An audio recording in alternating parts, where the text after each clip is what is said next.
Depuis plusieurs mois, la justice nigérienne traverse une zone de turbulence.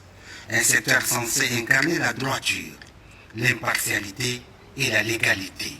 mais qui, selon le gouvernement, s'enfonce dans une crise profonde alimentée par des pratiques syndicales jugées déviantes. Ce vendredi, c'est un coup de tonnerre institutionnel. 5 syndicats majeurs du secteur sont dissous par décret ministériel. Aujourd'hui, il est unanimement admis que les syndicats du secteur de la justice, que sont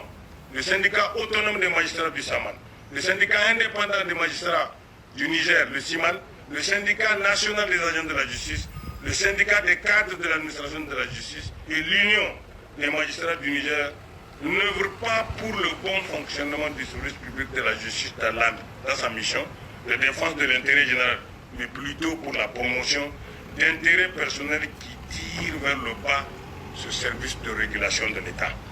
La justice doit rester dans sa mission première, qui est de protéger,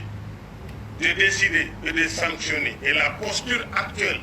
des syndicats n'est pas de nature à lui permettre de remplir efficacement cette mission, mise en péril par les agissements de toute nature observés ça et là dans la délivrance des services, dans le traitement des dossiers caractérisés par une lenteur excessive, en dépit de toutes les réformes effectuées et le respect des valeurs éthiques et morales.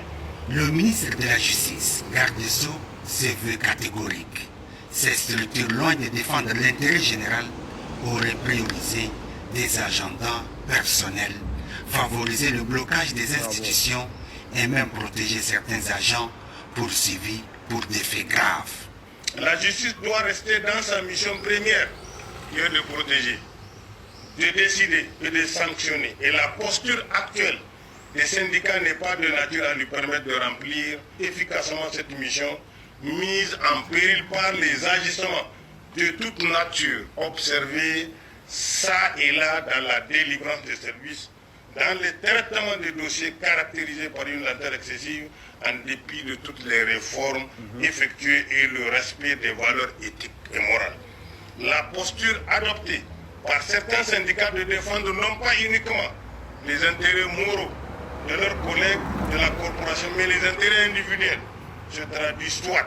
dans des réclamations de promotion pour certaines catégories de militants, soit dans la prise en charge des frais d'honoraires d'avocats pour défendre certains autres objets de certaines poursuites pénales et ou disciplinaires, annonçant dès la base que quels que soient les faits gravissimes commis par leurs militants, les syndicats restent déterminés à les défendre. En effet, comment comprendre que des magistrats censés donner l'exemple et influencer le comportement éthique de toute l'administration et de la société se solidarisent de leurs propres collègues objets de poursuites pénales et ou disciplinaires pour payer les honoraires des avocats et assurer leur défense, si un temps soit peu l'éthique et la déontologie font partie de leurs préoccupations. Comment aussi comprendre que ces acteurs qui financent la défense de leurs collègues poursuivis peuvent-ils être impartiaux lorsque ce sont eux-mêmes qui siègent dans les commissions de discipline et dans les juridictions chargées de juger les magistrats poursuivis, et cela, quelle que soit la gravité des faits objet de poursuites disciplinaires et ou pénales. Ces mêmes structures syndicales, usant de leur position, ont provoqué une réforme qui a totalement désarticulé la hiérarchie judiciaire par l'introduction d'un bonus échelon sous-tendu par des attestations de services civiques obtenues dans des conditions. Les exemples de déviance de légion les cas du Guinabé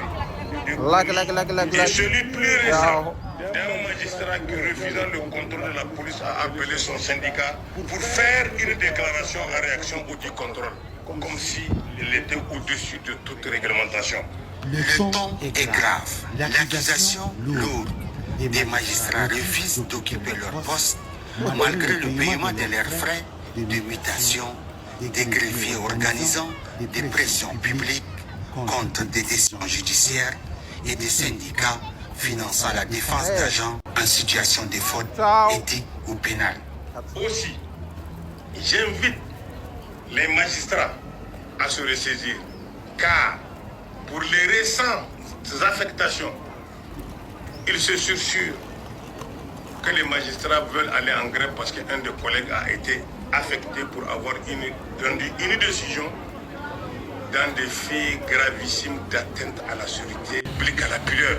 Dans un pays islamique où nous sommes à 99% musulmans, des jeunes filles se sont mariées et le juge a trouvé bon de dire que les faits ne sont pas constitués.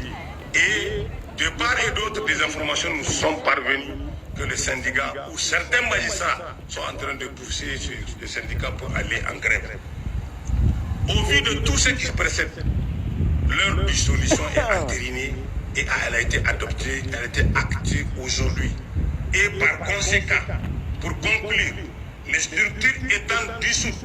j'attire l'attention des acteurs concernés que toute prise de position publique individuelle engage la responsabilité personnelle de son acteur et sera suivie de poursuites disciplinaires et pénales, pourquoi pas cumulées. C'est dans ce contexte qu'intervient cette décision radicale, saluée par certains comme un acte courageux pour restaurer la crédibilité de l'État et de l'appareil judiciaire. Le gouvernement parle de refondation, une refondation qui exige, selon les mots du ministre, des changements d'attitude, de loyauté et de services désintéressés. Reste à savoir si cette mesure, aussi forte soit-elle, suffira à redonner confiance aux justiciables et à rétablir l'autorité de la loi.